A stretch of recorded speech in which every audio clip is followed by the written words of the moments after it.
மனுஷன் ஆண்டவரை பார்த்து கேட்டானா, வாழ்க்கையில வேதனை தாங்க முடியலையே, ஏன் என்ன படைச்சங்கன்னு கேட்டானா. அதுக்கு ஆண்டவர் சொன்னாரா, மகனே ஏன் இப்படி கதற, காக்காவை கவனிச்சு பாருன்னு சொன்னாராம். அப்பதான் இவன் காக்காவை கவனிச்சு பார்த்தான். காக்கா விவசாயமும் பண்றது இல்ல, அறுவடையும் பண்றது இல்ல, முடமுடையா சேர்த்து வைக்கவும் இல்ல.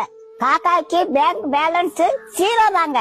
அதுக்கு பேங்க் அக்கௌண்டே கிடையாதுங்க. நம்புங்க, காக்கா போய் சொல்லாது. காக்கா யாராவது சாப்பாடு கொடுத்தா தனியா சாப்பிடாதுங்க. சித்தப்பாங்க ஓடிவாங்க, பெரியப்பாங்க ஓடிவாங்க, என் மச்சாங்க ஓடிவா, என் மாப்பிள்ளைங்க ஓடிவா, இந்த மகராச சோத்தராரு எல்லாரும் ஓடிவாங்க அப்படின்னு கூப்பிடும். ஒரு காக்கா செத்து போயிட்டா எல்லா காக்காவும் கூப்பாடு போட்டு ஆடும். அதுக்கு கடனும் கிடையாது, சுகர் பிரஷர் வியாதியும் கிடையாது. அது வாடகை வீட்டுல குடியிருக்காது, எல்லாம் சொந்த வீடு. இத கவனிச்சு பார்த்த மனுஷன் எப்பேற்பட்டவன்னு தெரியுமா?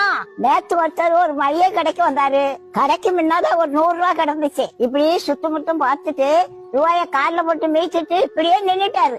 அரை மணி நேரம் இப்படியே பாத்துக்கிட்டே இருந்தாரு. யாரும் பாக்கலன்னு உடனே எடுத்து பாக்கெட்ல வச்சுக்கிட்டாரு. யாரோ கடைக்கு வந்தாங்க, விட்டுட்டு போன காசு வராது.